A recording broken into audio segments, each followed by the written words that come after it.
శుభోదయం మిత్రులారా. పద్య కవిత్వము రచన ఇప్పగుంట సూర్యనారాయణమూర్తి. శీర్షిక కుటుంబాలు. సాజము పూర్వకాల గృహ సాంద్రత సూక్ష్మము నాటి రోజులన్ నేజము పెచ్చరిల్లి గణనీయపు సంఖ్యను కాపురమ్ములే భాజనమైన తావులకు పరుగులు తీసి సుదూరమేగుచో హాజరు చూడలేని పరిహాసము తప్పదు చేరువైనను. మిత్రులారా, ఈ పద్యభావము కుటుంబ వ్యవస్థ గురించి.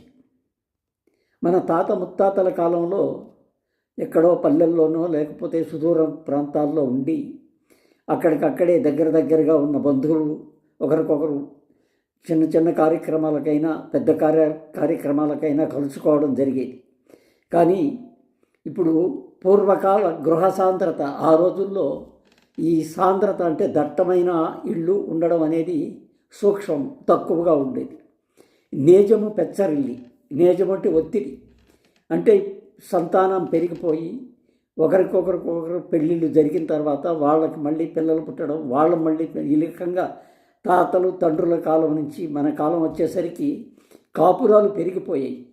అప్పుడు ఈ గణనీయమైన సంఖ్యలో పెరిగినటువంటి కాపురాలు భాజనమైన తావులకు, అనుకూలమైన తావులకు, భాజనము అనుకూలమైన తావులకు పరుగులు తీసి సుదూరమేగుచో చాలా దూరం వెళ్ళిపోతారు. ఉద్యోగరీత్యా పిల్లలు పెరగడం, పెద్దవడం, చదువులు, ఇప్పుడున్నటువంటి ఈ ప్రస్తుత కాలంలో కావలసినన్ని సౌకర్యాలు, ఈ సౌకర్యాలన్నిటినీ ఉపయోగించుకొని వాళ్ళు ముందుకు జరిగి వాళ్ళకు కావలసినటువంటి బిడ్డల క్షేమం కోసం పరుగులు తీస్తుంటే ఈ భాజనమైన తావు, యోగ్యమైన తావుకి వెళ్ళినప్పుడు హాజరు చూడలేని పరిహాసము తప్పదు.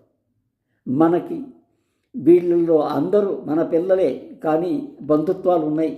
తాతకి 5 పిల్లలు, వాళ్ళకు మళ్ళీ 4, వాళ్ళు మళ్ళీ పిల్లలు, ఇలాగా పెరిగి సంఖ్య పెరిగేసరికి ఈ సంఖ్య కొత్తగా పుట్టి పెరిగినటువంటి పిల్లల్ని మనం కొన్నిసార్లు దగ్గరున్నా కూడా గుర్తించలేం. ఒకరికొకరు ఒక చోట ఎక్కడన్నా కలిసినా కూడా ఎవరు అనేది మనకు తెలియదు. అంతటి పరిస్థితుల్లో జరుగుతున్నది అని చెప్పడానికి ఈ పద్యాన్ని తయారు చేశాను. సహృదయులు వ్యర్థం చదివి మీ ఆలోచన చెప్తారని ఆశిస్తూ సెలవు తీసుకుంటున్నాను. నమస్తే.